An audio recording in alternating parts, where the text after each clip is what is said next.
William Billings was one of the first composers born in what would become the United States. He was the son of a shopkeeper and was apprenticed to a leather tanner after he finished school.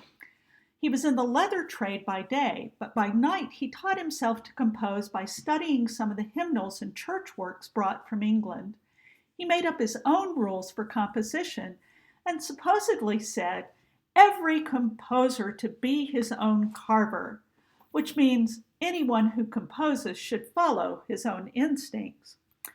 His hymn tunes, which were tunes from singing from the Book of Psalms in church, were very popular, and he published several books of them, including the first one devoted to the works of a single composer that was published here in the United States, the New England Psalm Singer. His second book of tunes, The Singing Master's Assistant, was so popular that it was known as Billings' Best, and it went through 4 editions and spread all across the East Coast. In that volume was what can only be called a treasonous hymn titled Chester. Billings and other hymn tune composers often titled their tunes after place names, so Chester is not a person, but a place. In fact, it's a town near Boston. The hymn has little to do with Chester the town. What it does have to do with is the American Revolution. It's essentially a call to arms, and it certainly kept folks loyal to the cause. It was sung in churches throughout the 13 colonies after 1778 and adopted as a marching song for the Revolutionary forces. Let's hear it. Let tyrants shake their iron arm, and slavery clank the galling chains. We fear them not, we trust in God, New England's God forever reigns. However corn and figs with Prescott and one modest joy, together brought overflow, in one family combined. When God inspired us for the fight, their ranks were broken, their lines were paused, their ships were shattered in our sight, or swiftly driven from our coast. The hope comes on with mighty stride, our troops advance with martial noise, their veterans flee before our yoke, and generals give to fearless voice. What grateful offering shall we bring? What shall we render to the Lord? Lord, hallelujah, let us sing, and praise his name on every point. It certainly is a rousing tune, and we think that Billings actually wrote the text for this.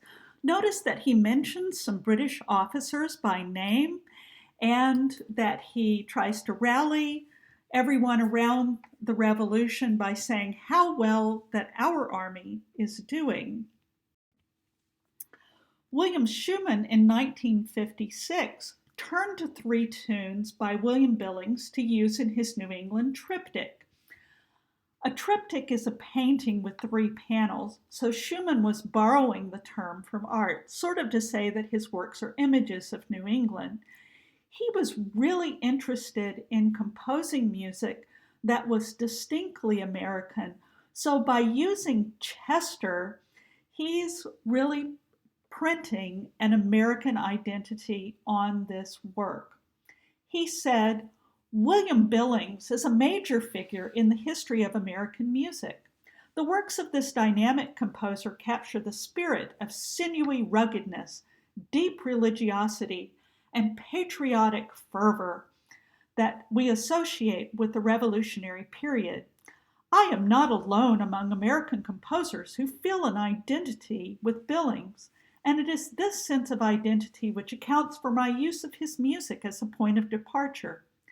These pieces do not constitute a fantasy on themes of Billings, nor variations on his themes, but rather a fusion of styles and musical language.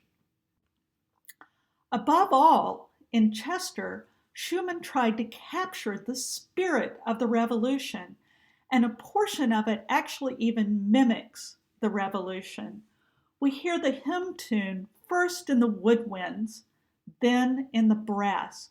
You can imagine that as the tune spread through the colonies, support for the Revolution grew, and Schumann's trying to capture that. Then you hear the first shot in the percussion. The Americans advance, marching to the tune in the fifes and drums. And finally, the enemy scatters. Let's give that a listen.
And finally, the work ends in triumph and with hope.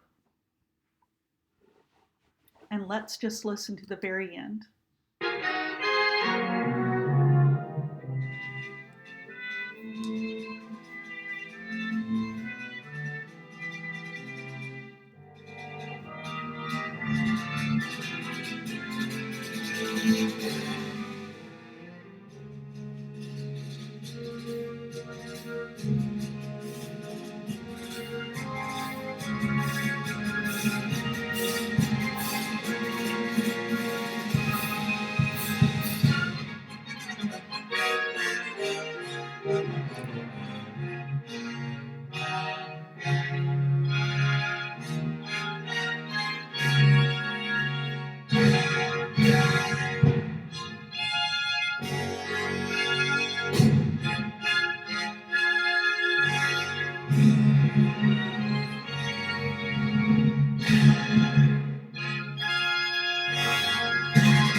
Thank you so much for listening.